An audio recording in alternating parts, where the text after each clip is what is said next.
kasih Bapa, terima kasih Roh Kudus buat setiap kasih setiamu. Haleluya Tuhan. Kau Allah yang baik, Kau Allah yang mulia.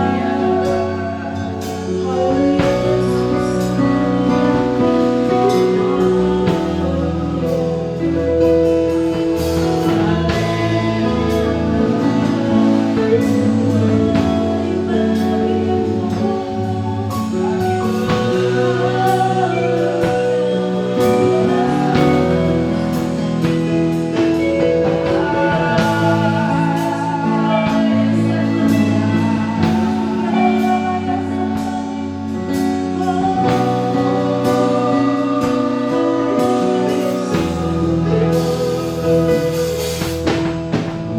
Haleluya Tuhan, haleluya Yesus. Engkaulah kekuatanku,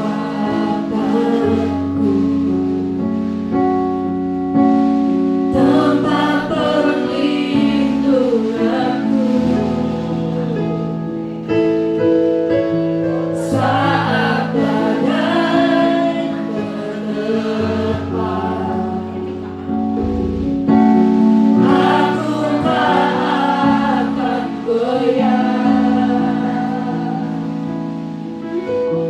aku tak akan goyah, Kau sertaku. Tuhan, Engkaulah kekuatanku, Engkaulah kekuatanku,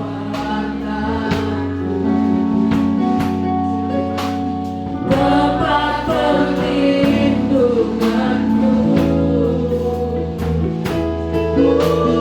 saat badai menerpa. Aku tak akan goyah, aku tak akan goyah, Kau sertaku.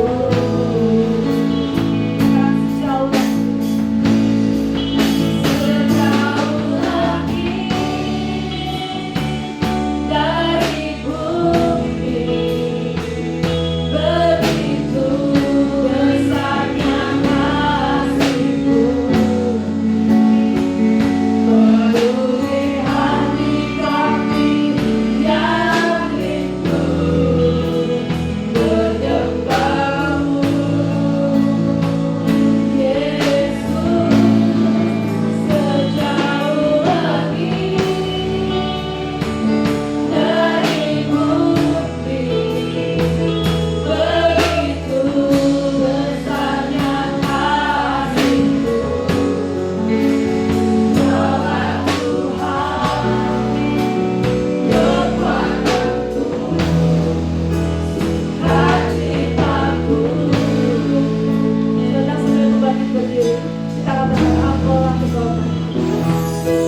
penuhi hati kami yang rindu mendengar-Mu.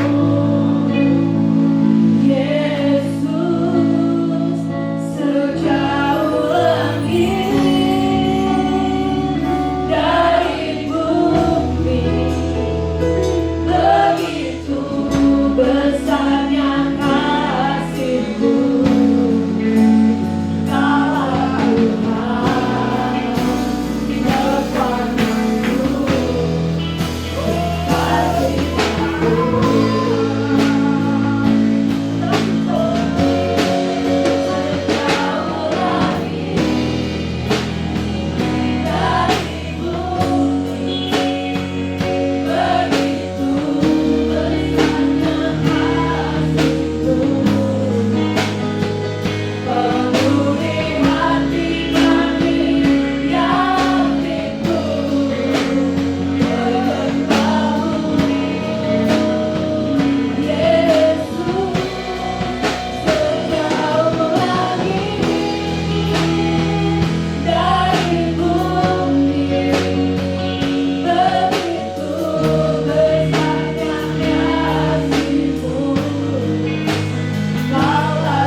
Berfirmanlah pada kami Tuhan bahwa firman-Mu yang akan menuntun hidup kami lebih dan lebih lagi Yesus.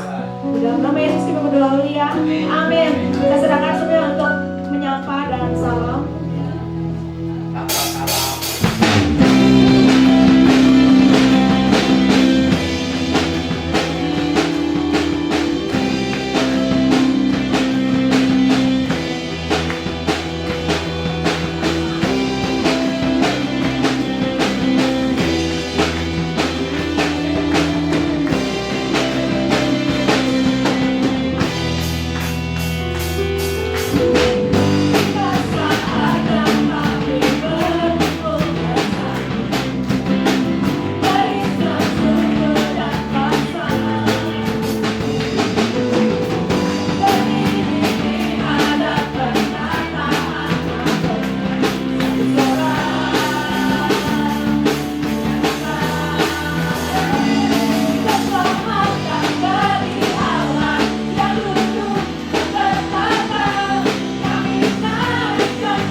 tersembunyi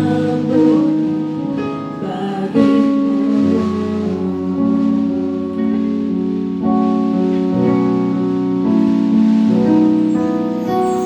Dalam kesesakanku,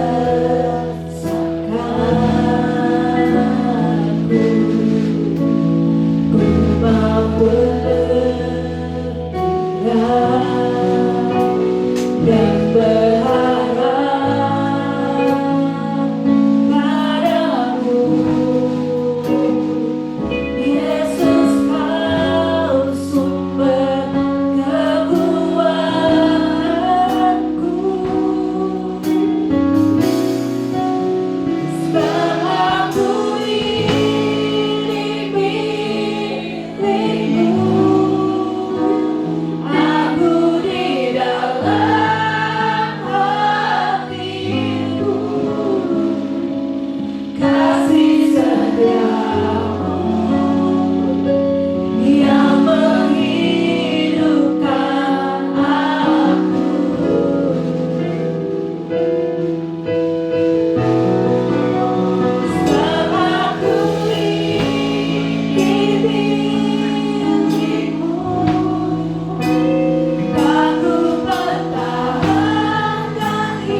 firman-Mu.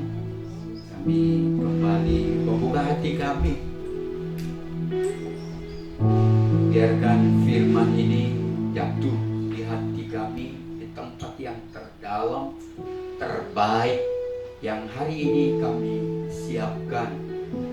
Sengaja kami persiapkan untuk datang di rumah Tuhan beribadah hari ini. Karena kami sangat membutuhkan firman-Mu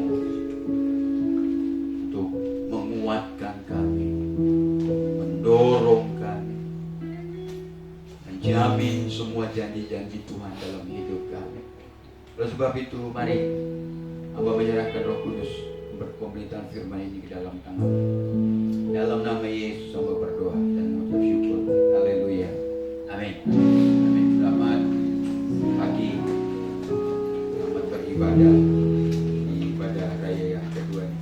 Sebelum saya lupa, saya mau sampaikan kepada Bapak Ibu bahwa hari ini, besok sampai besok ada gereja ini akan melakukan sekolah Injil liburan di Villa Cinta Manis kah? Ada manis-manisnya ya? Villa Manis. Villa Manis, enggak Villa Pahit. Tuh.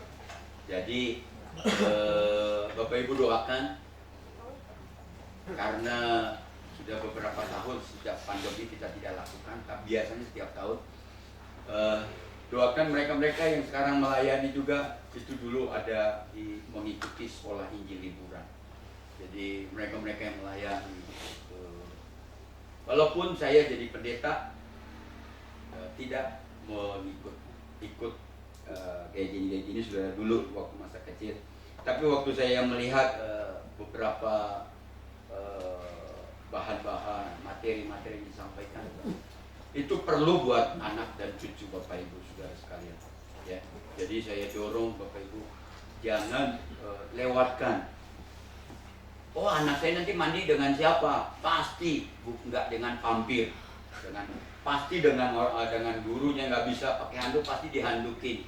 Karena banyak guru-guru. Yang kedua, saya mau pastikan bahwa guru-guru juga mendapatkan pelatihan, saudara-saudara. Jadi anak-anak perempuan pasti dimandiin, diurus sama guru-guru wanita, pasti.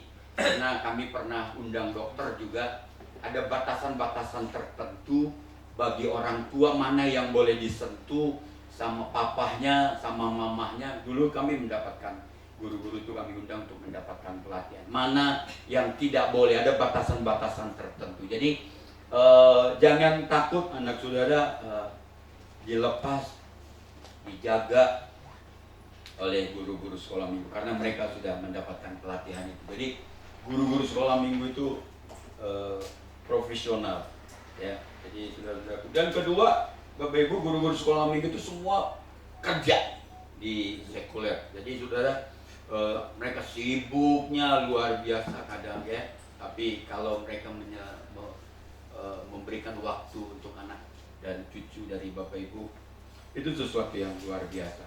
Mereka itu hanya volunteer, ya, tapi nggak digaji. Bayar parkir aja kadang nggak dibayar sama gereja. Tapi mereka mendedikasikan waktu, tenaga, bahkan uang mereka. Kadang snack-snack mereka beli sendiri, karena mereka sangat bahagia lihat anak-anak dan cucu dari Bapak Ibu. Itu yang pertama. Jadi doakan. Kalau Bapak Ibu anaknya ikut, doakan supaya yang waktu yang sangat singkat ini mereka dijamah oleh Tuhan. Anak-anak saya juga dijamah SIL, sekolah Injil liburan. Mengapa hari ini banyak yang kosong? Karena memang ini waktu liburan. Udah pada, Om, saya mau pergi sekeluarga. Kemana? Ke Pangandaran. Ya baik. Jadi tidak ada di gereja, ya Om, jangan cari, jangan teleponin. Baik, jadi sepanjang minggu ini saya nggak akan telepon siapa-siapa, karena mereka sudah absen dulu. Jadi ya gitu. Jadi saudara, itu yang jadi ya dimaklumi, karena anak-anak memang lagi libur hari ini. Makanya sekolah Injil liburan. Yang terakhir saya mau, tanggal 6 Juli ada pelatihan, saudara-saudaraku, untuk seluruh GSJA di Jawa Barat sebenarnya. Yang pelatihan yang pertama itu ada diadakan di Bandung, dan yang kedua itu ada di Jakarta. ada hamba Tuhan dari Amerika. Kalau tanggal 6 Juli itu pelatihan sebenarnya 1 minute evangelism gitu ya. Jadi penginjilan 1 menit, tapi pelatihannya berjam-jam. Bagi saya, bagi gereja ini, sekali lagi saya katakan, udah pernah juga saya sosialisasikan, kita butuh pelatihan ini. Butuh pelatihan ini. Mengapa saya asumsinya kalau saya utus, kalau gereja ini utus 30 orang, 10 orang saja tangkap semua materinya, dan mereka terdorong, termotivasi untuk melakukan apa yang mereka pelajari. 10 orang saja, 1 tahun bawa 1 jiwa, 10 orang saja. Berarti gereja ini tambah berapa? 10 orang. Makanya mulai tadi saya dorong semua ikut-ikut. Nanti Pak Pendeta Dani ikut lah, karena walaupun ya bapak-bapak ini ikut lah gitu. Semua bapak ibu-ibu ikut. Karena di kantor saudara bisa menginjil gitu ya. Hari Sabtu itu dari pagi sampai ya sore lah, makan siang gitu ya. Bayar, nanti gereja yang bayar. Saya sih targetkan bisa 30 orang dari gereja ini mengikutinya. Karena kalau 10 seperti saya katakan bisa tangkap dan menginjili bawa jiwa, wah tiba-tiba gereja ini bisa tambah 10 orang dalam 1 tahun, itu luar biasa. Jadi saya dorong, saya hubungi kayak Ibu Ita ya. Pengerja semua, guru-guru sekolah minggu, semua pengerja diwajibkan supaya saudara bisa di marketplace, saudara bisa pelayanan memberitakan Injil. Itu yang saya sampaikan. Jadi tolong bapak-bapak, ibu-ibu yang saya hubungi nanti, anak-anak muda semua pengerja saya udah wajibkan. Nanti gereja yang bayar. Ini kesempatan dari Amerika yang akan menyampaikannya. 2 orang. Jadi mereka minta itu setelah hari Sabtunya pelayanan, hari Minggunya mau mereka keliling di gereja.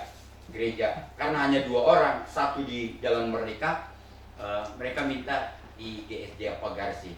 Saya baru tanya, tanggal 7 itu hari Minggu, siapa yang khotbah? Lah, itu mah ibadah pertama perjamuan kudus. Iya ampun, udah tua gini lupa bahwa tanggal 7 itu minggu pertama. Oke, nanti jadi kemarin dia tanya, ada penerjemah nggak? Penerjemah Roh Kudus ada, tapi ada istrinya pada juga bisa. Kalau tidak ada penerjemah yang mereka bawa, karena tahulah beliau juga kan pintar penerjemahan. Kalau penerjemah Roh Kudus saya, bahasa roh dia saya terjemahin bisa. Gitu. Pasti nggak ada mata kuliahnya masalahnya. Nanti bisa lah kalau tidak ada penerjemahnya, gitu ya. Kalau ada ya puji Tuhan, kita semua mendengar. Tanggal 6 ibadah kedua aja, jangan ibadah 1-2. Terlalu susah, nanti repot. Dia biasa orang bule itu lama khotbahnya. Kalau ibadah 2 lama kan nggak apa-apa, kita yang nanggung. Kalau ibadah 1 sama ibadah 2 nungguin antri, ibadah 2-nya nanti pada kesel. Jadi ibadah 1 aja yang kita mau dia pelayanan di tempat ini. Itu saja saudara-saudara, saya mau dorong saudara ikut di dalam seminar atau pelatihan ini. Oke, puasa yang berkenan kepada Tuhan. Artinya berarti ada puasa yang nggak berkenan pakai ini. Betul. Di dalam Alkitab PL dan PB banyak disoroti oleh Tuhan tentang orang-orang Yahudi, orang-orang Israel yang melakukan puasa tapi di hati Tuhan tidak berkenan. Begitu juga di dalam PB banyak disorotin sama Tuhan Yesus.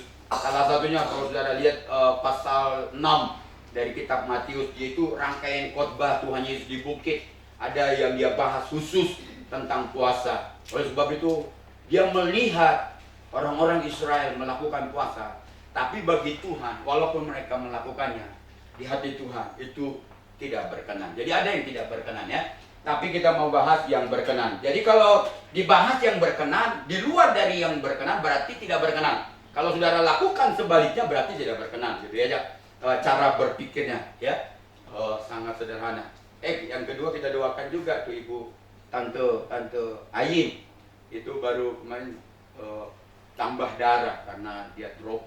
Jadi setiap drop tuh tambah darah, 2 labu harus dikasih darah. Saya ngomong tadi, ya udah tuh, stok aja di kulkas darah. Memang vampir kan, nyedot darah itu memang diinput. Jadi saudara-saudara, dia bukan cuci darah, tapi tambah darah, gitu ya.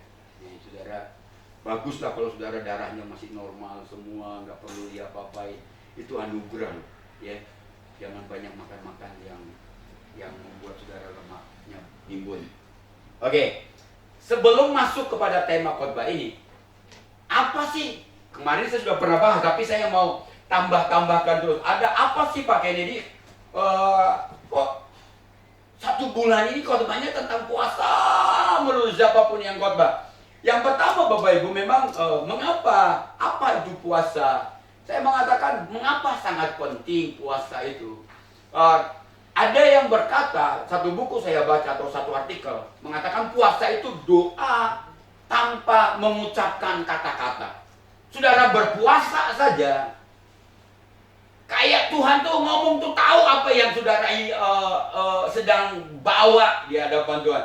Kayak Tuhan tuh ngerti gitu loh. Saudara nggak usah ucapkan beribu kata di hadapan Tuhan. Lu ngerti nggak Tuhan gitu kan? Pakai lu aja kan orang Jakarta. Tuhan ngerti nggak sih kenapa aku puasa gitu?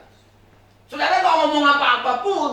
Ada beberapa artikel mengatakan puasa itu saudara berdoa tapi dengan tanpa kata-kata. Ngerti? Gitu ya. Kedua, puasa itu adalah untuk mempersiapkan saudara menerima penyataan Allah, menerima wahyu Allah, menerima firman yang mungkin firman ini khusus buat saudara. Nggak tahu lagi kondisi apa yang saudara hadapi, nggak tahu lagi masalah apa yang saudara hadapi, nggak tahu kekhawatiran apa yang saudara sedang khawatirkan, kecemasan apa yang saudara cemaskan.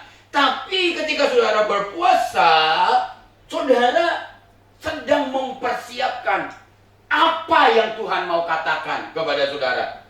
Walaupun terkadang wahyu itu, perkataan Allah itu, firman-Nya mungkin tidak sesuai seperti yang kau harapkan. Tapi itu pasti yang terbaik kalau Tuhan sudah melakukan atau berkata satu kata saja buat saudara sebagai wahyunya ketika saudara berpuasa. Jadi dipersiapkan hatimu. Karena banyak firman Tuhan, kita nggak bisa banyak kali atau acap kali Tuhan bicara kepada kita, kadang kita nggak bisa dengar. Dia bicara berulang-ulang, sebenarnya dia menasehati kita, mengingatkan kita, jangan lanjutkan itu loh. Gitu. Tapi selalu kita lanjutkan pola yang sama, dosa yang sama, karena Tuhan sudah berulang-ulang. Tapi karena kita nggak dengar, selalu kita masa bodoh dengan pernyataan-pernyataan itu. Yang ketiga adalah agar dapat memang memahami kehendak Tuhan. Ini jelas saudara-saudaraku. Mengapa kita berpuasa? Karena kita mau memahami kehendak Tuhan. Apa sih yang Tuhan mau dalam hidup saya? Apa sih yang Tuhan mau dalam perjalanan hidup saya ini? Mungkin saudara katakan, kok biasa-biasa dari tahun ke tahun. Tapi saudara-saudaraku, ketika saudara berpuasa sebenarnya, saudara sedang mempersiapkan diri saudara untuk memahami kehendak Tuhan dalam hidup kita. Ya. Yang kedua itu menahan dosa memang. Kalau saudara berpuasa itu menahan dosa. Oke, yang lain. Oke, mengapa sangat penting? Tadi itu puasa itu artinya apa? Tadi sudah saya sampaikan. Mengapa sangat penting? Dan selalu digembar-gemborkan. Setiap hari Kamis, ayo puasa yuk gitu. Walaupun mungkin nggak disampaikan, nggak diingatkan di grup WA-nya kita, tapi saudara sudah diinformasikan. Kamis itu puasa yuk gitu. Seharusnya saudara. Karena mengapa? Karena betapa, bukan karena tema khotbahnya sepanjang minggu ini atau bulan Juni ini berbicara tentang kekuatan puasa, tentang puasa itu sendiri, tapi supaya saudara mengalami apa maksud dari khotbah yang disampaikan itu. Alami sendiri saudara-saudaraku. Mengapa sangat penting puasa? Karena puasa itu menyatakan bahwa saudara memang sedang bergantung sepenuhnya kepada Tuhan. Kau datang puasa sedang, walaupun kau tak berkata apa-apa, kita sedang berkata sebenarnya dalam hati yang terdalam, Tuhan, aku datang hari ini, aku menyediakan waktu dan memberi hati, dan aku puasa hari ini, merendahkan hatiku, merendahkan diriku, merendahkan hidupku di hadapan-Mu, karena aku tahu, betul? Aku tahu hari ini, aku mau bergantung sepenuhnya kepada Tuhan. Apapun keputusannya, saudara harus siap. Kalau engkau berpuasa dan Tuhan memutuskan sesuatu dalam hidupmu, seharusnya engkau siap. Karena waktu ini adalah waktu kebergantungan kita total kepada Tuhan. Kita sedang ngomong, terserah Tuhan mau ngomong apa hari ini, aku siap. Aku mau jalan kemana, aku siap Tuhan.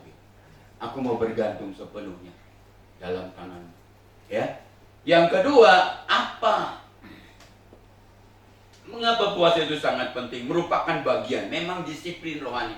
Kalau saudara nggak disiplin rohaninya, nggak berdisiplin datang ke gereja, nggak disiplin berdoa, nggak disiplin berpuasa, nggak disiplin baca Alkitab, nggak disiplin melayani, suatu saat saudara nggak bisa dan tidak akan pernah melakukan apa-apa untuk Tuhan.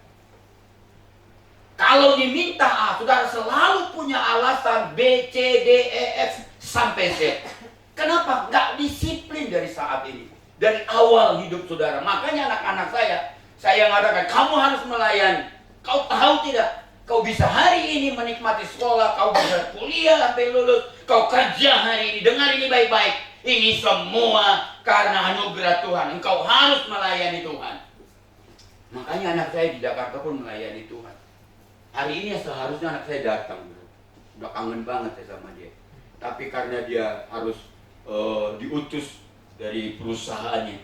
Jadi satu minggu ini 2 kali ke Sulawesi, ke Makassar. Jadi dia hari Minggu kemarin pergi, hari Rabu pulang, hari Kamis Jumat rapat pulang ke Jakarta, hari Jumat kemarin berangkat lagi ke Makassar. Teman-temannya udah ngomong gini, lu ya, Jess, karyawan baru, tapi sudah pergi kepada direktur, pergi sama komisaris, pergi kepada orang-orang yang lain. Saya ngomong, Ci, harus tahu. Makanya di Jakarta dia melayani, cari gereja, hidup di sana, pelayanan di sana, harus melayani, nggak boleh tidak. Syaratnya gitu, bayar persepuluhan. Kalau enggak, kamu dengar ini baik-baik, apa yang kamu capai hari ini itu bisa hangus. Bayar, itu benar.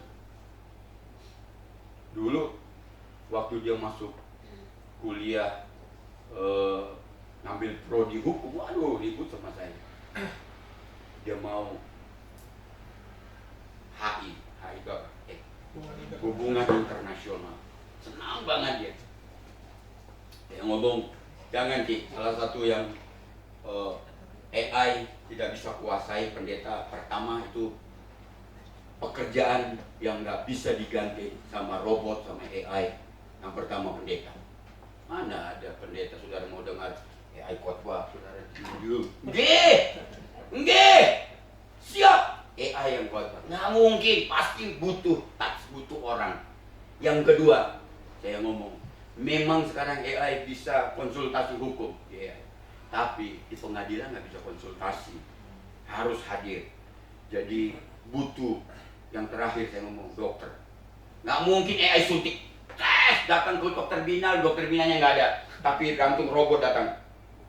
Sediakan, buka celana, dipencet. Nggak mungkin, saudara-saudara, butuh orang. Saya ngomong, kamu mau pilih mana? Aduh ampun. Saya ngomong, ya saya berpikir tuh perlu diarahkan orang tua. Saudara-saudara yang dikasih, dengar ini baik-baik.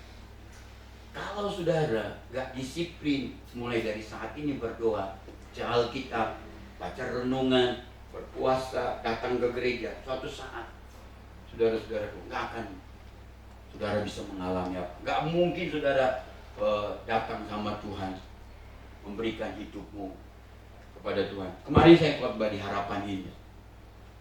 Saya salah satu yang saya ngomong, saudara-saudaraku, mengapa hari ini gereja, anak-anak muda banyak meninggalkan gereja? Salah satunya tidak terjadi seperti pola yang di 2 Timotius. Louis itu mengimpartasikan, mewariskan imannya kepada putrinya Eunike. Saya ngomong, Eunike mengimpartasikan atau mewariskan imannya kepada putranya Timotius. Timotius bisa mengimpartasikan, mewariskan imannya kepada gereja yang ada, yang digembalakan oleh Timotius. Dengar ini. Kalau satu saja salah satu saja, Louis gak bisa, oma-oma, opa-opa, neneknya, kakeknya gak bisa mewariskan iman kekristenannya kepada anaknya. Anaknya pun tidak akan pernah bisa mewariskan. Saya mau mewariskan imannya kepada cucu atau anak. Gak bisa. Salah satu penelitian di Amerika, saya udah pernah khotbah, saya ngomong, salah satu penyebab Eropa sampai hari ini semua kosong, gak ada gereja lagi, semua ditutup gerejanya atau diganti jadi masjid dan lain sebagainya, kosong. Jadi mereka sekarang tuh penganut liberal. Salah satunya penyebabnya karena orang tua gagal mewariskan kekristenannya, imannya, Yesusnya kepada anak-anaknya. Mengapa gagal? Bukan mereka nggak ngomong, nah ikut seperti papa, ikut ke gereja, bukan nggak pernah ngomong. Waktu dia ngomong, nah kamu doa ya waktu makan, tapi papanya nggak doa. Makanya masa sih iman yang seperti inikah yang saya mau wariskan, yang saya mau nikmati? Nggak ada, ditolak loh. Nggak boleh begitu. Mulai dari saat ini saudara dengar ini baik-baik. Hati-hati, ini warning bagi kita. Salah satu disiplin rohani itu adalah didapatkan dari, kalau kita bisa mewariskan iman yang baik itu, didapatkan dari disiplin rohani kita. Yang ketiga, mengapa penting? Bentuk kesungguhan kita kepada Allah. Betul, saudara. Yang keempat, melibatkan Allah langsung dalam persoalan kita. Mengapa kita berpuasa? Karena kita minta Allah, tolong terlibatlah hari ini. Ngomong, Tuhan aku gak bisa apa-apa lagi. Ini bukan maksa Tuhan. Aku udah gak bisa buat apa-apa lagi. Ini bukan pasrah. Tapi ini sedang mengakui kedaulatan Tuhan dalam hidup. Kuasa Tuhan dalam hidup. Tuhan tolong saya. Aku gak bisa apa-apa. Musa pernah ngomong begini sama Tuhan. Tuhan, kalau engkau tidak berjalan dengan umatmu, jangan minta kami melanjutkan perjalanan ini. Ini bicara tentang ketergantungan. Melibatkan Tuhan secara langsung. Aku gak mungkin berhasil kalau Tuhan gak bersama dengan kami. Musa ngomong, Tuhan tolong bersamalah dengan kami. Terlibatlah di dalam perjalanan kami dari Mesir ke tanah Kanaan. Jadi ketika saudara berpuasa, saudara sedang mengatakan, Tuhan, tolonglah terlibat untuk usaha saya. Tolong terlibat untuk bisnis saya. Tolong terlibat untuk masa depan saya. Tolong terlibat untuk anak-anak saya. Langsung. Ya itu tadi. Puasa itu sangat penting karena mempertahankan kualitas iman kita. Terakhir, dapat menahan segala keinginan daging. Oke, kita masuk. Yesaya ini sebenarnya kita akan bahas full, tapi hanya ayat 2 dan ayat 3. Kalau kita bahas semuanya sampai malam, besoknya juga sampai malam lagi nggak akan selesai. 2 saja saudara pasti udah mulai kekenyangan. Kita akan bahas ayat 2 dan ayat 3. Itu pun ayat 3 setengah saja. Dari kitab Yesaya 58 ayat 1 dan 2. Saya harap saudara bisa, untuk mendapatkan gambaran yang jelas dari teks ini, dari kitab Yesaya pasal 58 ini, saya sarankan saudara baca sampai ayat 1 sampai ayat 12 ya. Ini hanya saya ajak saudara baca ayat 2 dan 3. Mengapa setiap hari mereka mencari mencari aku. Lihat, ini pernyataan Yesus, pernyataan Allah kepada orang Israel dalam konteks puasa. Ya. Mengapa setiap hari mereka orang Israel mencari aku, kata Tuhan, dan suka untuk mengenal segala jalanku, seperti bangsa yang melakukan yang benar, yang tidak meninggalkan hukum Allah. Mereka menanyakan aku tentang hukum-hukum yang benar. Mereka suka mendekat menghadap Allah. Tanyanya, mengapa kami berpuasa dan engkau tidak memperhatikan kami juga? Atau memperhatikannya juga? Mengapa kami merendahkan diri dan engkau tidak mengindahkannya juga? Dibalas saudara-saudara sama orang Israel. Waktu Tuhan nanya, dibalas sama orang Israel. Sesungguhnya, Allah mengatakan, sesungguhnya pada hari puasamu engkau masih tetap mengurus urusanmu, dan kamu mendesak-desak semua burumu. Lihat, kalau saudara utuh baca ayat 1 sampai 12, ada 6 kali Allah menyatakan, membicarakan tentang kata puasa. Ayat 3 dia bicara tentang puasa. Ayat 4 dia bicara tentang puasa. Ayat 5 dia juga bicara tentang puasa. Ayat 6 dia juga bicara tentang puasa. Mengapa? Bagi Tuhan puasa orang-orang Israel sangat penting. Tetapi yang menjadi persoalannya adalah orang Israel kerap kali melakukan puasa, rajin puasa, tapi salah melakukannya, gitu ya. Oke, kita akan lihat di saudara.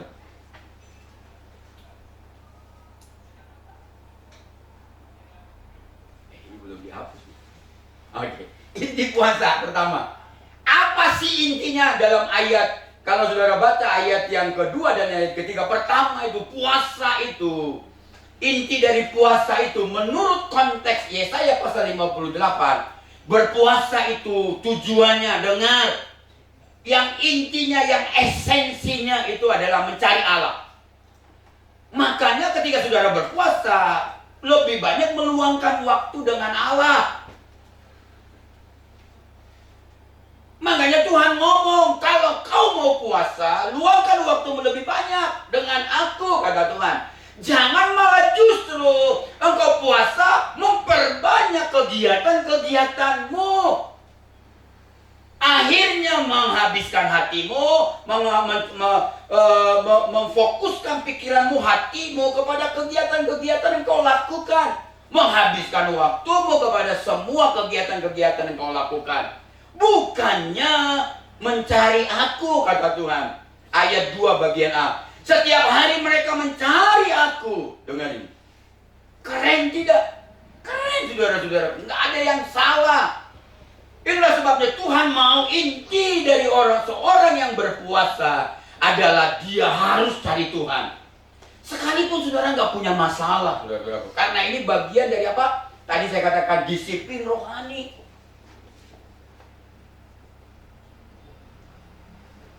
Cari Allah. Karena Tuhan sangat suka ketika saudara mencari Allah. Ketika Anda berpuasa tetapi tidak datang mencari Allah, Allah menganggap ini dikategorikan sebagai diet saja. Menahan lapar, menahan makan. Sepanjang hari dari pagi, siang, dan sore saudara makan baru malam. Saudara tidak mencari Tuhan, saudara nggak datang sama Tuhan, saudara nggak pernah bersekutu dengan Tuhan. Saudara dengar, itu bukanlah puasa. Diet. Ini bukan konsep puasa yang dikehendaki Tuhan. Yang kedua, karena banyak. Yang kedua, saudara-saudaraku. Oke.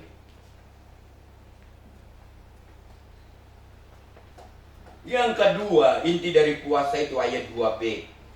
Suka untuk mengenal segala jalanku. Sebenarnya saya sudah bahas di pendahuluan tadi. Berpuasa itu intinya adalah mengenal jalan Tuhan. Saudara dengar ini baik-baik.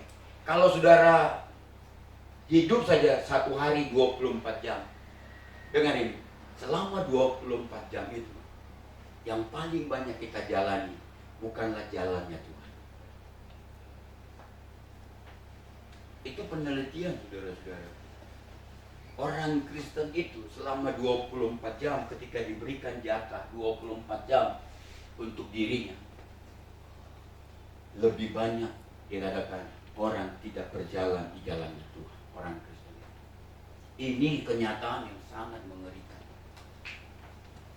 Makanya waktu Yesus mengatakan tuh, Yesus tuh ngomong, kalau aku datang kali yang kedua masih kudapatikah iman di bumi ini? Karena memang kenyataannya kita nggak hidup di jalannya Tuhan selama 24 jam itu. Bahaya saudara-saudaraku.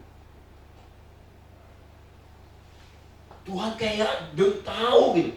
Tuhan kayak lihat akhir hidup kita itu loh. Ke gereja betul, doa betul, tapi hidupnya itu nggak sejalan dengan jalannya Tuhan. Ini resikonya bahaya. Ketika Anda berpuasa, Anda nggak ikut jalannya Tuhan, nggak mau kehendak Tuhan, tetap kekeh mengambil jalan sendiri, mengambil kehendak sendiri. Kita itu tidak pernah dikategorikan oleh Tuhan berpuasa. Sekalipun kita menahan lapar, menahan tidak makan dan tidak minum. Tapi kekeh dengan jalan kita sendiri, kekeh dengan keputusan kita sendiri, kekeh dengan kemauan kita sendiri, kekeh dengan keinginan kita sendiri. Nggak akan, saudara-saudara. Tuhan, puasa itu adalah, saudara sedang ngomong Tuhan, apakah hari ini keputusan ini adalah keputusan yang sama dengan Tuhan? Saya ngomong gini, pada saat Anda berpuasa, Anda sedang berkomitmen untuk menjalani jalan Tuhan. Karena kita percaya, kita yakin bahwa jalan Tuhan adalah jalan yang terbaik. Rencana Tuhan adalah rencana yang terbaik. Kehendak Tuhan adalah kehendak yang terbaik. Karena inti puasa, dari puasa adalah agar saya dan saudara sebagai umat Allah dapat mengenal jalannya. Artinya, kalau saudara baca bahasa-bahasa aslinya gitu, nggak akan disampaikan di sini. Kata mengenal itu salah satu artinya adalah mengetahui. Apa sih yang perlu diketahui? Sudah saya ngomongin. Apa yang perlu kita ketahui dari jalannya Tuhan? Apa yang perlu kita ketahui? Saya ngomongin. Ketika kita berpuasa, kita dapat mengetahui apa pendapat Allah, apa solusi Allah terhadap masalah kita, apa pendapatnya Allah terhadap keputusan kita, apa pendapatnya Allah terhadap rencana kita, terhadap keputusan yang kita ambil. Saya ngomongin. Apa yang perlu kita ketahui? Dari yang pertama ya adalah sikapnya. Saya ngomong, contoh nih, kalau saya buat ini, berbuat ini, apa sikap Allah lewat perbuatan saya ini? Apakah dia justru bangga, justru mendapatkan kemuliaan, mendapatkan kehormatan lewat sikap saya ini atau tidak? Gitu loh. Lewat perbuatan saya ini atau tidak? Apa sikapnya dengan perbuatan saya hari ini? Sikap Tuhan dengan keputusan saya, contohnya ya. Yang tadi yang perlu kita kenal, yang perlu kita ketahui dari Allah adalah karakternya. Sebagai contoh saya katakan, apakah karakter saya sama enggak dengan karakter Tuhan? Apakah prinsip hidup saya sama enggak prinsipnya Tuhan? Apakah nilai hidup saya sama enggak sih nilai kehidupan, nilai-nilainya Tuhan? Puasa itu penting juga supaya kita mengetahui terhadap sikap Tuhan pada kita. Karakter Tuhan sama. Minatnya, saya mau minatnya Tuhan. Contoh saya mau, apakah keinginan tertinggi saya, kemauan saya, harapan tertinggi saya sama enggak sih dengan keinginan, kemauan, harapan tertinggi saya dengan Allah, sama enggak sih? Perlu saudara-saudaraku hati-hati tidak kalau kita selalu menghidupi kekristenan kita hanya biasa-biasa dan ikut arus. Ya terserahlah gitu. Hati-hati. Jangan sampai kita terkena dengan pernyataan kekhawatiran dari Tuhan. Yesus mengatakan, kalau aku datang kali yang kedua, masih kudapatikah iman di muka bumi ini? Masih didapati nggak iman bagi Kennedy? Saudara harus panggil nama. Saya mengatakan, apa perlu? Kalau saya memutuskan ini, apa sikap Tuhan, sikap Allah terhadap keputusan saya ini? Kalau saya mengambil jalan ini, apa sikap Allah terhadap jalan yang saya ambil ini? Ngerti nggak, saudara? Apakah hidup saya sesuai dengan hatinya Tuhan? Apakah perkataan saya sesuai dengan hatinya Tuhan? Apakah tujuan hidup saya sesuai dengan tujuan Tuhan? Aduh, saudara-saudara, kalau saudara nggak ngerti ini, saudara tidak akan pernah masuk di dalam rencana yang besar dari Allah. Selalu kita akan melihat gambaran-gambaran kecil, padahal Tuhan sudah lihat yang utuh dalam hidup kita. Sebagai contoh dalam minat aja, apakah harapan tertinggi seperti saya katakan sama dengan harapan tertingginya Tuhan buat saudara? Itu caranya kalau saudara bisa mengenal. Kalau enggak, aduh, bahayanya. Bahaya. Saya ngomong sama anak saya. Harapan tertinggi papi sama mami bukan engkau bisa meraup semua uang di muka bumi. Tapi harapan tertinggi saya, ketika papi mati, mami mati, suatu saat kau akan bertemu dengan papi dan mami di surga yang sama. Kalau papinya mati, maminya mati, tapi dia nggak di tempat yang sama, kami lihat, mana anak kami ini Jessica, mana nih anak kami Mikael. Tapi dia berhasil mengumpulkan semua nilai uang di muka bumi ini. Juga saudara, lihat perumpamaan Tuhan Yesus. Orang kaya ngomong, aduh hebat, aku sudah dapat semuanya. Aku sudah mengumpulkan harta yang banyak, sekarang masih lebih banyak lagi. Lumbungnya kurang, cara untuk tempatnya masih kurang. Tapi Tuhan ngomong, untuk apa kau kumpulkan semuanya kalau nyawamu hari ini aku ambil? Harapan terbesar orang tua. Berhasil itu memang harapan semua, bukan harapan saudara saja. Harapan tukang becak juga anaknya berhasil. Tapi harapan tertinggi kita, keberhasilan untuk jadi kaya itu kerja keras. Tapi keberhasilan untuk masuk surga itu nggak perlu hanya kerja keras. Itu harga lebih mahal harus dibayar. Apalagi dalam konteks masa sekarang, begitu banyak tantangan. Yang ngomong harapan tertinggi papi dan mami, bukan kau punya dapat mengumpulkan semua mata uang di muka bumi ini, kan kau orang kaya. Tapi harapan kami adalah ketika papi dan mami meninggal, mati, suatu saat engkau di tempat yang sama dengan kami di surga. Ini harapan itu. Makanya yang kami wariskan itu adalah iman yang selama ini memelihara papi maminya. Iman yang seperti itulah kami wariskan kepada anak-anak kami, dengan asumsi bahwa mereka tahu Allah papa mamanya adalah Allah yang tidak pernah meninggalkan mereka. Dia akan ngomong, papi mamiku saja bisa hidup, terpelihara, saya terpelihara di hadapan papi mami, karena Tuhan yang dia layani. Masa sih dia mau tinggalkan Tuhannya hanya sebagai sekeping emas dan lain sebagainya? Saudara-saudara, ini harapan terbesar kita.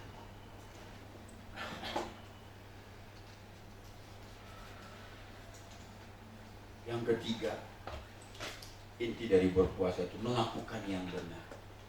Ayat 2C.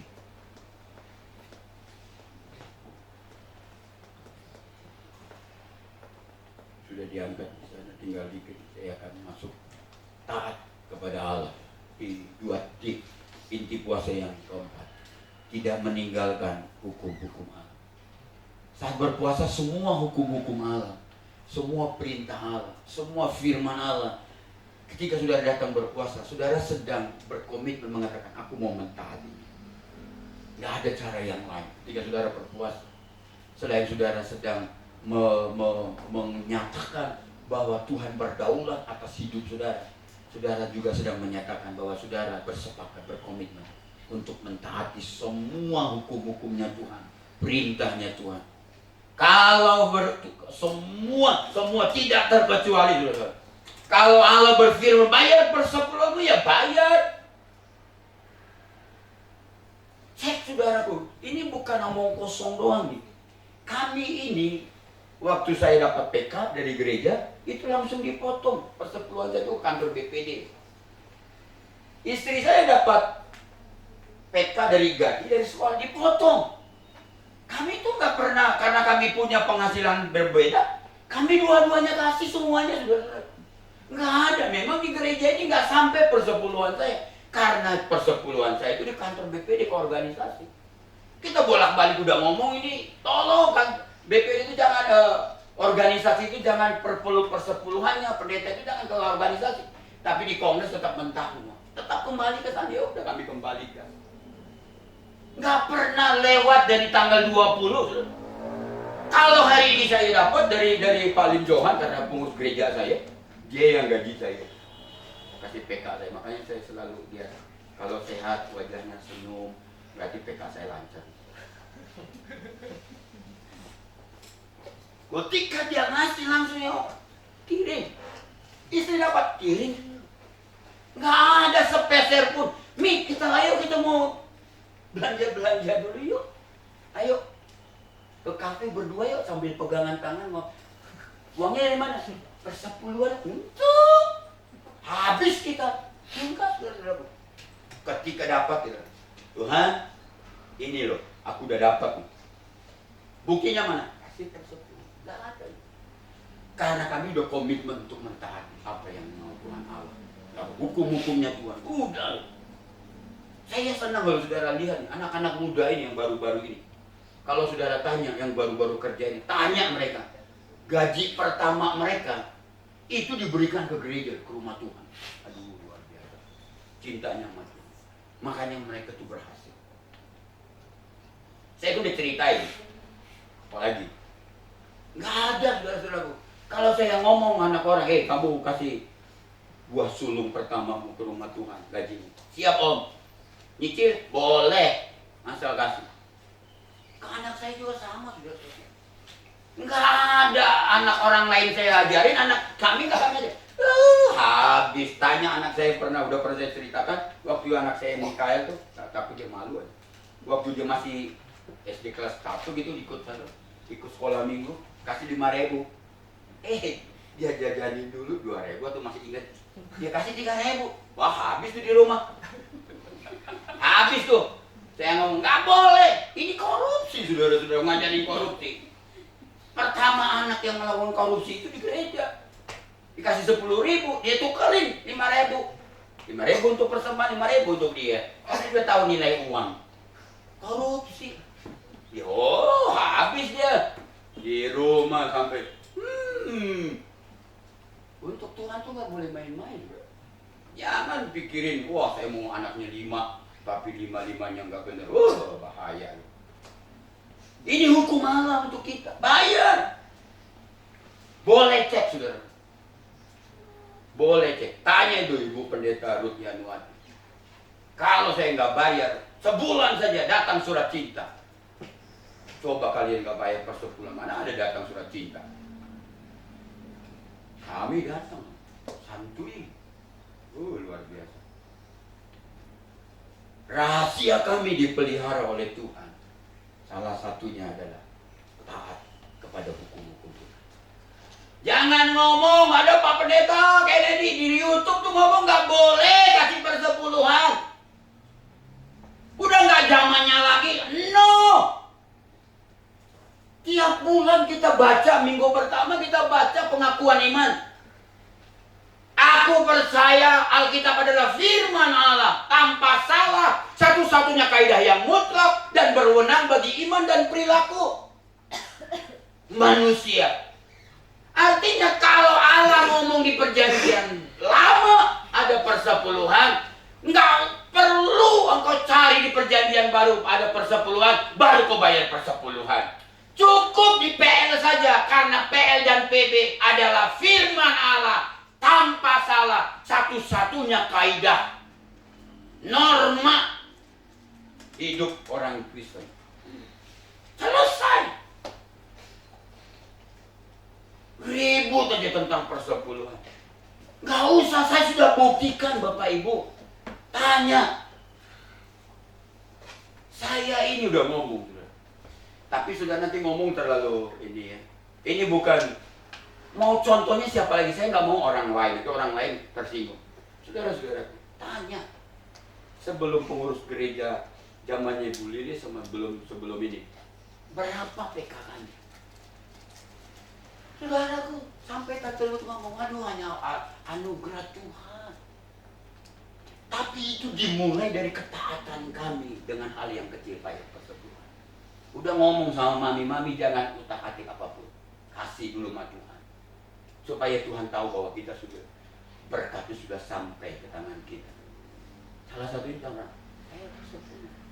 Salah satunya saya diberkati rahasia ini. Kami bisa, kalau ngomong tuh nggak kaya, nggak benar, nggak kaya. Tapi kami terpelihara karena poin ini. Taat kepada Allah. Selesai. Hukum Allah ngomong apa? Ngomong banyak teolog. Waduh, organisasi ngomong jangan berperluan. Saya ngomong bayar karena saya menghidupinya. Mana di PB? Di perjanjian lama, perjanjian baru. Nggak usah kau cari perjanjian baru. Cukup hanya satu kata di dalam PL saja, itu sudah menjadi bagian dalam hidup kita. Karena Alkitab ngomong, Tuhan Yesus ngomong, aku tidak pernah membatalkan apa yang di PL. Loh, kenapa saya jadi ngajar sambil marah-marahnya? Tapi ini bahaya saudara-saudaraku. Kemarin saya ketemu sama pendeta-pendeta, gembala-gembala khususnya. Saya ngomong, kayak banyak persepuluhan bapak-bapak. Kan main-main dengan persepuluhan. Saya ngomong, ini bukan masalah nominal. Berapa banyak persepuluhan, ini bicara tentang ketaatan. Ini bicara tentang karakter. Gimana persepuluhan? Ada saya. Waktu saya diundang khotbah di gerejanya dia. Saya lihat saudaraku, maaf ini gembalanya kasih 2.000. Persembahan, apaan saya ngomong? Kamu harus lebih. Bagaimana kamu mau harapkan jemaatmu mau kasih 10.000? Setiap kita ketemu, aduh jemaat ini pelit-pelit pakai persembahannya aja 1.000, 2.000. Ya salah satunya kamu. Kamu yang pelit, saya ngomong. Mumpung saya jadi ketua wilayah nih. Saya ngomong, kamu pelit. Gimana mau kasih jemaat, mau kasih 5.000, kamu harus kasih 2.000. Kan Tuhan ngomong, kalau kamu ingin orang lain melakukan sama yang kamu pikirkan supaya orang lain lakukan kepadamu, lakukan dulu. Kita yang duluan. Garis depannya kita duluan. Baru orang lain akan melakukan. Ya, ini mulai dihancur-hancurkan. Ini benteng-benteng yang sudah dibangun, dasar-dasar sudah dibangun, dihancur-hancurin pelan-pelan. Ya memang Alkitab ngomong, zaman sekarang akan zaman akhir zaman itu banyak pengkhotbah-pengkhotbah yang sesat. Saya bukan nggak suka, kemarin ada KKR di Cimahi. Undangnya siapa dia? Lupa saya. Ada di situ. Saya ngomong ngapain lu ngundangin pendeta YouTube gereja yang nggak tahu pendeta YouTube diundang. Kenapa sampai? Lihat saudara. Saudara harus tahu. Rahasia kami dipelihara oleh Tuhan karena kami tidak pernah bermain-main dengan hukum-hukumnya Tuhan. Salah satunya persepuluhan. Ini bukan karena gereja kurang uang, bukan. Ini rahasia. Ini rahasia. Yang terkadang iblis gak mau saudara melakukan ini. Karena dia akan mendaftarkan semua kebutuhan saudara. Uang anak sekolah, pendaftaran baru. Semua dia daftari tiba-tiba. Dikasih ke sekolah aja masih kurang, apalagi dipotong 10%. Saudara akan dipakai. Iblis akan gunakan logika saudara untuk melihat matematika saudara untuk membuat sebuah kesimpulan. Jangan bayar persepuluhan. Karena Tuhan tahu kebutuhan saya hari ini bulan ini lebih banyak daripada yang lalu. Pendaftaran ulang anak. Saudaraku sama saya juga. Saya kalau khotbah bukan saudara saja yang menganggap kami. Anak saya adik kelas 3 di Bina Bakti. Apakah Anda mau melihat janji Tuhan? Anak cucumu, keturunanmu tidak akan pernah meminta-minta, amin? Ayat taat hukum-hukumnya Tuhan. Kemarin saya khotbah di ulang tahunnya siapa? Lupa. Ibu Lilin di Diawati. Saya ngomong, salah satunya adalah dia ngomong tuh saudaraku. Aku dari kecil, kata pemakmur tuh Amsal tuh lupa ya. Dari kecil aku melihat orang-orang benar tidak pernah meminta-minta. Orang benar di hadapan Tuhan tidak pernah meminta-minta. Anak cucunya tidak pernah meminta-minta. Loh, keren. Orang benar itu dikategorikan ada orang yang mentaati hukum-hukum Allah.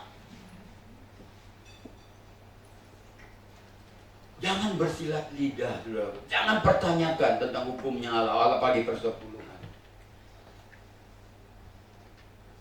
Taati hukumnya Tuhan. Salah satunya yaitu, saudara, saya juga melakukannya. Berapa menit lagi, bos? Oh, masih 5 menit, masih banyak. Yang ke-5, mendekat kepada Allah. Ayat 2e. Mereka suka mendekat menghadap Allah. Suka mendekat menghadap Allah. Inti dari puasa itu, saudara. Saudara sedang mendekat kepada Allah, bukan kepada dunia. Mazmur 20, mudah-mudahan 73. Ayat 28 ini kan. Tetapi aku suka dekat kepada Allah. Aku menaruh tempat perlindunganku pada Tuhan. Ini pemazmur ngomong.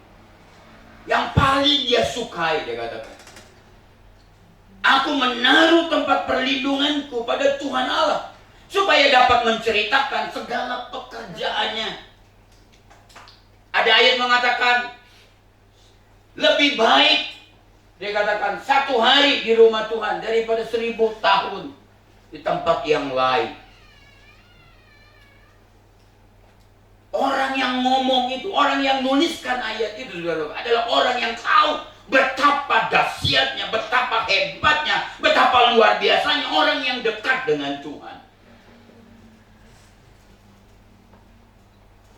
Kalau nggak pernah mengalami hebatnya, luar biasanya orang yang dekat dengan Tuhan, nggak mungkin dicatatkan, saudara-saudara. Karena mereka menyaksikan luar biasa pribadi, keluarga, rumah tangga, suami atau istri atau anak yang dekat dengan Tuhan pasti luar biasa hidupnya. Keren, saudara, luar biasa. Pertanyaannya adalah, saudara, 24 jam yang diberikan Tuhan kepadamu, berapa jam engkau gunakan untuk mendekat kepada Allah? Gak usah dijawab, karena kita sama-sama tidak melakukan. Karena kita gagal ini. Kalau kita gagal mendekat, kita pasti otomatis gagal mengenal Allah. Kalau kita gagal mengenal Allah, konsekuensi yang lain adalah kita gagal mentaati, melakukan kebenaran firman Allah. Gagal semua. Kalau udah gagal semuanya itu seperti lingkaran setan. Semuanya itu jadi gagal. Kita gagal memahami hatinya Tuhan, gagal memahami pikirannya Tuhan. Dimulai dari kalau kita nggak dekat. Saya mau ajak saudara dekat dengan Tuhan. Jangan ngomong pakai ini dia dulu. Bapak nggak tahu ya, uang sekolah mahal. Saya masih sama, kita kayak nggak menyekolahkan anak saja deh, saya sama. Aduh Pak Kennedy, Bapak nggak tahu ya, karena anak Bapak sudah selesai 1, ya tetap aja dulu 2. Nggak ada bedanya, saudara. Makanya saya ngomong, ayo kita hari ini bapak-bapak, jangan banyakin kekhawatiranmu, kecemasanmu. Sampai dibawa tidur, sampai dibawa ngigau, cemasnya bukan main. Ayo salah satu solusinya, dekat sama Tuhan, amin. cari jalan Tuhan, hidup di sana. Karena kami pun melakukan hal yang sama. Dan dahsyatnya, Tuhan tidak pernah meninggalkan kami. Kami tidak pernah berhutang ke sekolah.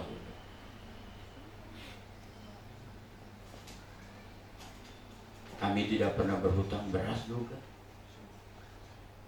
Karena kami tahu Allah yang kami layani adalah Allah yang hidup, Allah yang peduli, dan tidak akan pernah membiarkan anak cucunya meminta. Pertanyaannya, kita kategori orang apa? Orang benarkah atau tidak? Karena hanya orang benarlah yang dapat mengklaim janji, yaitu anak cucunya tidak pernah meminta. Artinya juga, kalau anak cucunya nggak minta-minta, bapaknya juga nggak minta-minta. Salah satu yang jadi persoalan sekarang, ada begitu banyak orang terkena uji, bukan judi online saja, tapi pinjaman online. Kemarin kita tahu kan, polisi kena judi online lah, perwiranya kena judi online lah. Kemarin saya datang ke pendeta, ada satu pendeta nangis-nangis sama saya, gembala sidang lagi, bukan di Jawa Barat, bukan di sini. Dia ngomong, Pak, kenapa? Anakku dikeluarkan dari pekerjaan karena judi online. Semua peralatan kantor dia jual, padahal dia disekolahkan menjadi S2 dari perusahaan itu karena pintar, jago. Dia ngomong, ini sedang, ini cobaan. Saya ngomong, ini nggak cobaan, ini Tuhan mau cobain kamu di anak di online. Jahat banget. Saya ngomong, enggak, memang kita salah mau mendidik anak dari awal. Dia ngomong, kita doa. Dia ngomong, sekarang hanya 2 pilihan dari perusahaan tempat anak itu: dilapor ke polisi atau dibayar apa yang dia jual. Coba, dua-duanya nggak mau. Gimana mau bayar uangnya nggak ada? Pendetanya juga jemaatnya palingan 30, paling banyak 35, juga hebat banget.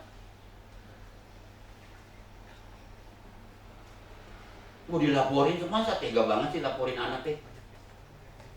Itu anak putra yang pertama. Tapi saya ngomong, jangan. Tapi ini bukan bagian dari cobaan. Ini bagian dari kegagalan kita sebagai orang. Saya berani ngomongin. Memang harus ada solusi. Sekarang dia dikeluarin. Rupanya judi online itu sudah katanya kayak dia itu kerasukan. Dia ini pikirannya judi. Semuanya itu kayak bisa kayak lebih daripada kayak kalau keluaran narkoba itu kan. Itu juga kan kalau mau beli itu nggak ada uang, itu harus jualin punya mamanya.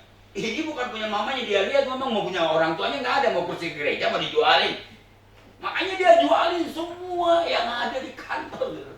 CCTV kelihatan kapan dia ambil, kapan dia boyong. Pinjaman online salah satu anak muda sekarang ini. Masalah salah satunya adalah pinjaman online. Ya, saudaranya modal KTP, trik. Kasih 5 juta. Kurang lagi, kasih KTP isi, trik. Kasih 5 juta. Lah enak banget saudaraku, tapi bayarnya lo. Habis lo jual kolor juga nggak akan bisa lunas. Habis. Hati-hati. Tahan perut kita. Kita ngomong, ikatkan pisau di leher kita. Kalau mau makan yang enak-enak, uang nggak ada, ikat. Ikat hati kita, ikat keinginan-keinginan kita. Saudara Kemon, kami pernah makan tempe enak, saudara, tempe anget, dikasih sambalnya kecap, ada lagi cengek, wow, mertua lewat, kita nggak bisa, nggak akan ngomong, Mampir dong. Kenapa? Karena malu makan tempe doang.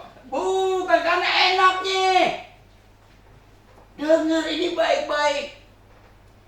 Anak saya kuliah itu hanya uang sakunya 10.000, 20.000, 30.000. Makanya waktu naik anak saya cewek, si papi ya, waktu saya SMA aja hanya 5.000. Sekarang nih si Dede beda zamannya, dompetnya juga udah beda, agak tebal dikit. Dulu memang ya Tuhan tolong gitu. Tapi leher harus kasih pisau. Keinginan tuh banyak tuh. Ingat, banyak kita punya masalah bukan karena Tuhan izinkan, tapi karena kita yang buat jadi banyak masalah. Dengar ini, jangan buat banyak masalah. Siapa yang judi online sini? Bukan ya? Daripada lu marah bobol sama gua, kenapa lu ada tertunjuk? Hati-hati, keluar. Kalau nggak mau kita doakan. Itu kayak kerasukan setan, susah keluar.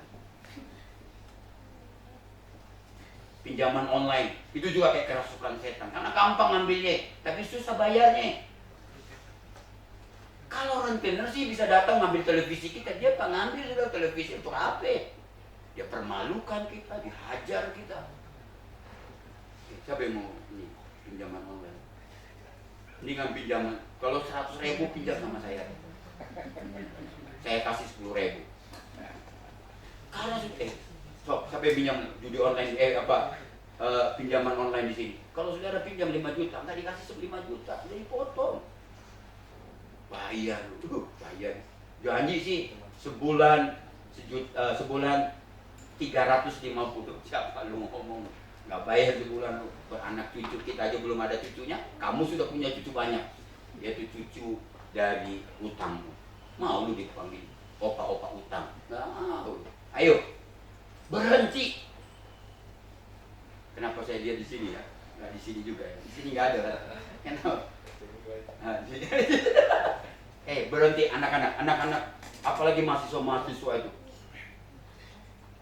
Aduh, lihat tuh mahasiswa yang kemarin di ITB, di UGM, hanya modal KTP, setrek difotokan, kan 5 juta. Kalau nggak bayar sih, gua juga mau tuh trek, gua fotoin terus. Tapi lu bayar. Ayo, berhenti. Itu kayak lingkaran setan. Kita nggak mau hidup di dalam setan dan di lingkaran. Berhenti.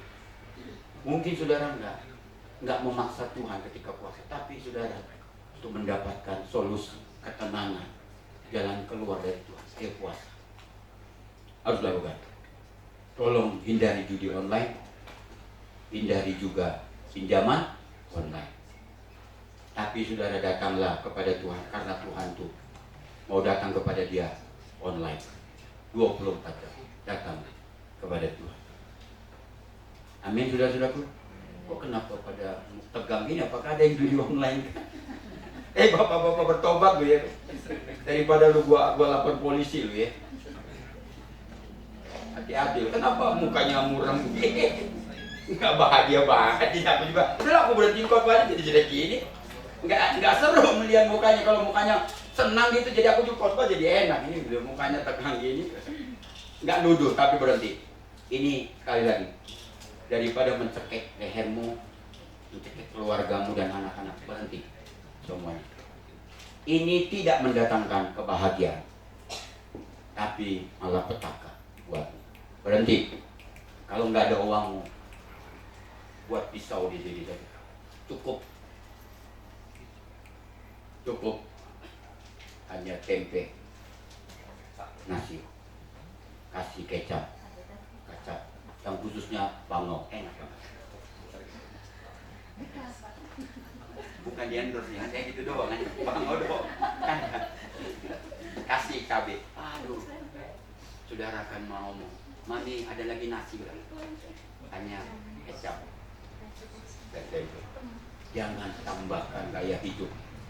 Kita banyak utang karena menambah gaya hidup. Gaya hidupmu berarti cukup bayar uang sekolah anak sudah cukup. Puji nama Tuhan, amin. Nggak usah nambah-nambah.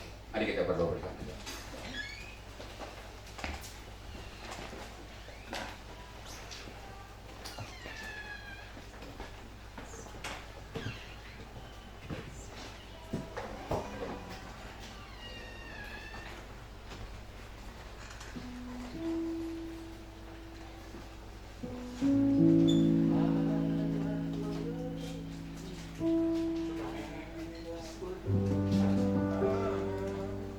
kita nyanyikan Allah mengerti, Allah peduli.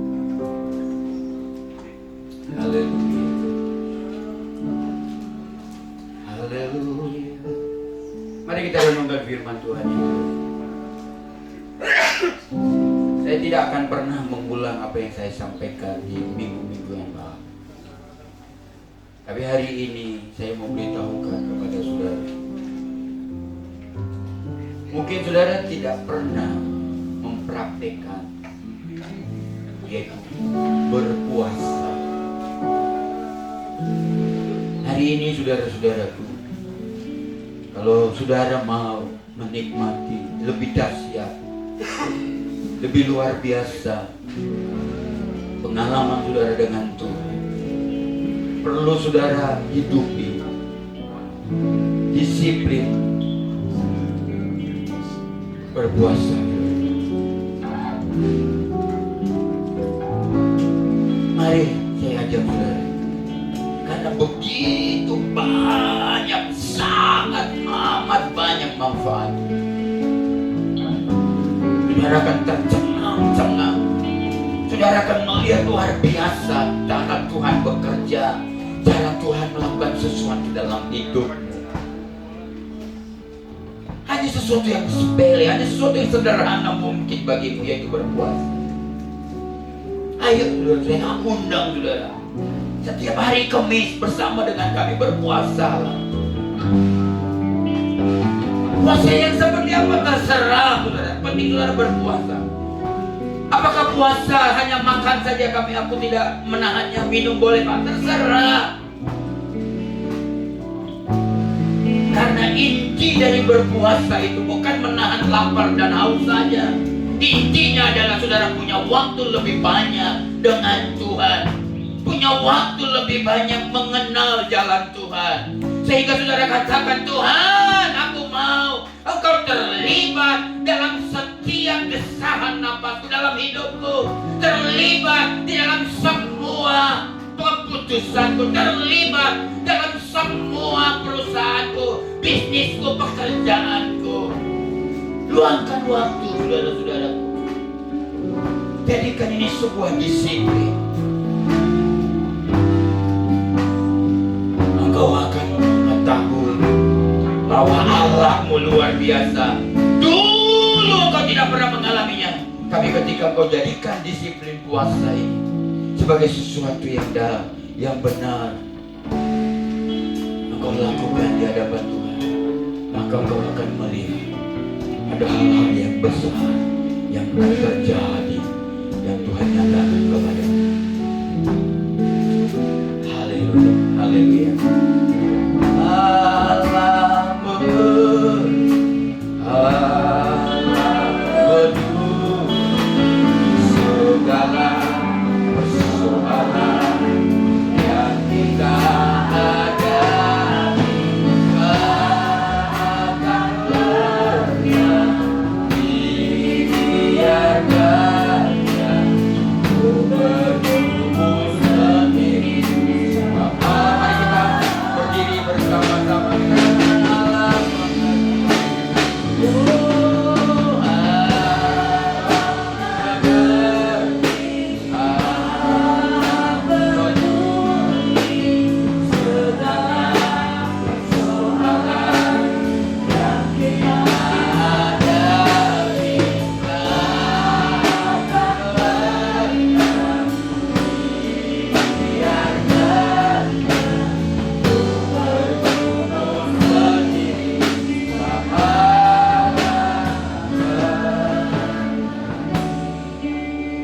Saudara tahu, salah satu nuansa dari pujian ini tercipta adalah sebuah ketegasan bahwa Tuhan tidak pernah meninggalkan saudara. Itu lahir dari pengenalan akan Allah. Pengenalan kita lahir dari disiplin yang utuh kepada Allah. Salah satunya puasa. Mengapa dia berani berkata Allah peduli, Allah Allah tidak pernah tinggalkan hamba. Itu adalah tingkat pengenalan yang sangat dalam. Ketika engkau berkata, Allahku tidak pernah tinggalkan aku. Ini bukan hanya sekedar cuap-cuap, sekedar menyanyikan lirik ini, tapi karena engkau kenal dia, kenal jalannya, kenal hukum-hukumnya, maka engkau dapat mengatakan, Allahku mengerti hidup, mengerti jalan hidup, mengerti masa depan, mengerti keputusan, mengerti semua yang kuhadapi, dan dia peduli kepada hamba. Orang kau sama, punya pengertian yang sama, yang dalam, yang lengkap tentang Tuhan. Dari syair ini harusnya, atau dari lirik pujian yang saudara sedang naikkan dan saya naikkan bersama. Bolehkah engkau datang dengan pengenalan yang dalam? Ketika engkau katakan, Allah mengerti, Allah peduli. Ketika engkau katakan Allah peduli, berarti Allah tidak pernah tinggalkan engkau. Sekalipun orang meninggalkan engkau, keluargamu meninggalkan engkau, orang terdekatmu meninggalkan engkau, orang yang paling kau percaya meninggalkan engkau. Ketika engkau mengatakan Allahku tidak pernah meninggalkan, orang yang paling kau cintai meninggalkan engkau. Tapi engkau berani ketika kau mengatakan Allah aku tak pernah meninggalkan, karena kau begitu tahu, memahami betapa dalamnya pengenalan pada dia. Kita naikkan pujian ini sekali lagi. Allah mengerti, Allah peduli segala persoalan yang kita hadapi, tak akan pernah dibiarkannya bergumul. Kita katakan sekali lagi, Allah mengerti. Kita akan berdoa buat Tuhan. Allah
kalau engkau terperangkap, dengar ini baik-baik.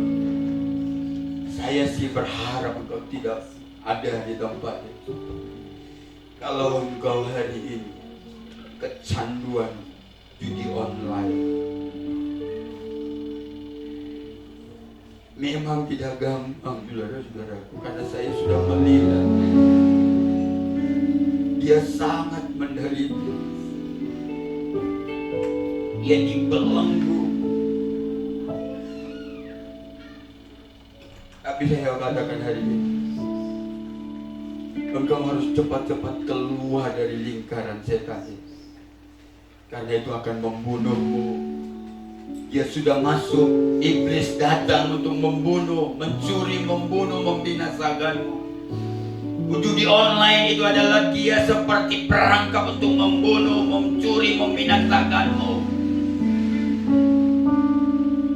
Saya mau berdoa buat saudara. Yang kedua, kalau kau terperangkap dengan pinjaman online, mungkin kau berkata, bagaimana dia hanya 1 juta, 2 juta, 5 juta, bagaimana dia gampang. No, ini bukan apakah kau bisa membayarnya atau tidak, tapi ini adalah jebakan, saudara-saudaraku. Ini jebakan, ini perangkap. Bukan apakah kau bisa bayar atau tidak, tapi ini perangkap buatmu.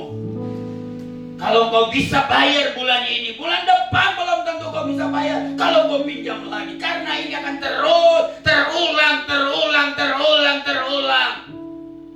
Sekali kau bisa bayar, kau menganggap bulan depan masih bisa bayar, tahun depan masih bisa bayar. No, ini perangkap buatmu. Keluar dari sana. Keluar dari sana. Mungkin kau berkata, bagaimana kau tidak tahu kesulitanku waktu itu. Kau juga tidak tahu apakah kau tahu kesulitan kami waktu kami di tahun-tahun yang dulu. Apakah tidak ada yang bisa meminjam? Bisa, tapi kami tidak melakukannya. Karena kami terlalu percaya dengan hukumnya Tuhan dan keadilannya Tuhan dan pemeliharaannya Tuhan. Kami tahu jalan Tuhan buat kami. Kami tidak bermain-main dengan jalannya Tuhan. Kalau kau ada hari ini, saya berdoa, keluar. Mungkin kau berkata, aku mau keluar Pak Benedi, tapi sudah keburu banyak, keburu utangnya menumpuk, sudah beranak ini. Aku tidak bisa keluar dengan ini baik-baik. Mungkin aku tidak bisa menolongmu dengan meminjamkan uang kepadamu, tapi hari ini aku mau beritahukan kepadamu. Mulai datang kepada Tuhan, katakan, aku salah. Katakan, Tuhan, aku salah. Aku berdosa. Karena mulai masuk yang bukan jalannya Tuhan. Kalau kau mau berkomitmen, katakan, Tuhan, kalau aku bisa bayar dengan pertolongan dari saat ini sampai selama-lamanya, apapun yang terjadi dalam hidup, apakah aku harus mati kelaparan, aku tidak akan meminjam online lagi. Tuhan akan buka jalan buat masalah kau mengakuinya di hadapan Tuhan bahwa engkau telah salah dan berjalan di jalannya yang bukan yang Tuhan minta. Datang kepada Tuhan. Aku berdoa supaya dalam waktu-waktu yang cepat ini Tuhan menolongmu dalam persoalan ini. Bapak, hamba berdoa sekali lagi. Hamba sudah sampai menyampaikan kebenaran firman.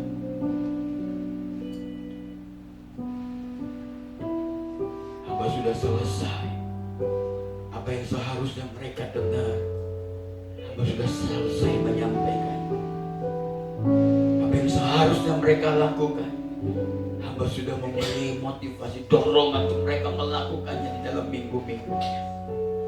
Karena ada kekuatan di dalam puasa, ada mujizat di dalam puasa, ada berkat besar di dalam berpuasa. Surga terbuka bagi orang-orang yang berpuasa di hadapan. Bapa, berdoa hari ini, biarkan kami sebagai umat Allah hari ini, puasa, menjadikan puasa ini sebagai disiplin rohani kami, bukan sebagai gagah-gagahan kami, bukan supaya orang lain buat melihat kami bahwa kami hebat imannya. No. Kami datang karena kami mau bersimpu di kaki, memberi waktu mengenal jalan-jalan, mengenal hatimu, hal sikap-sikap, sehingga menjadi cermin dalam sikap hidup kami. Hamba berdoa untuk seluruh bapak-bapak yang ada, berdoa untuk ibu-ibu yang hadir, berdoa untuk anak-anak remaja yang hadir, anak-anak muda yang hadir. Hamba berdoa untuk pengerja-pengerja yang sekali lagi berkati seluruh hidup kami, berkati pekerjaan kami, usaha kami, rumah tangga kami, pernikahan kami, anak-anak kami, cucu kami. Berkat-Mu di atas pelayanan kami, berkati usaha kami, berkati toko kami, dagangan kami. Berkat-Mu berlimpah-limpah. Kirim para pembeli, kirim para pelanggan-pelanggan baru Tuhan. Hamba berdoa dalam nama Yesus, apapun yang kami kerjakan lewat tangan kami, biarkan berbuah, berbuah, berbuah, berbuah, dan berbuah. Terima kasih Bapak. Hamba menyerahkan kebenaran firman ini sekali lagi dalam tangan Tuhan. Mampukan kami melakukannya. Kami memberi persembahan kami. Biarkan persembahan kami diberkati oleh Tuhan. Angkat tanganmu Bapak dan Ibu. Kita akan tinggalkan tempat ini. Pulanglah engkau kekasih-kekasih Tuhan, warga kerajaan surga. Bawalah berkat dari Allah Bapa kita, kasih sayang dari Yesus Kristus, serta persekutuan dari Roh Kudus akan menaungi hidupmu dan saya hari ini sampai selama-lamanya. Haleluya. Kita sama-sama katakan amin. Tuhan berkati saudara. Shalom.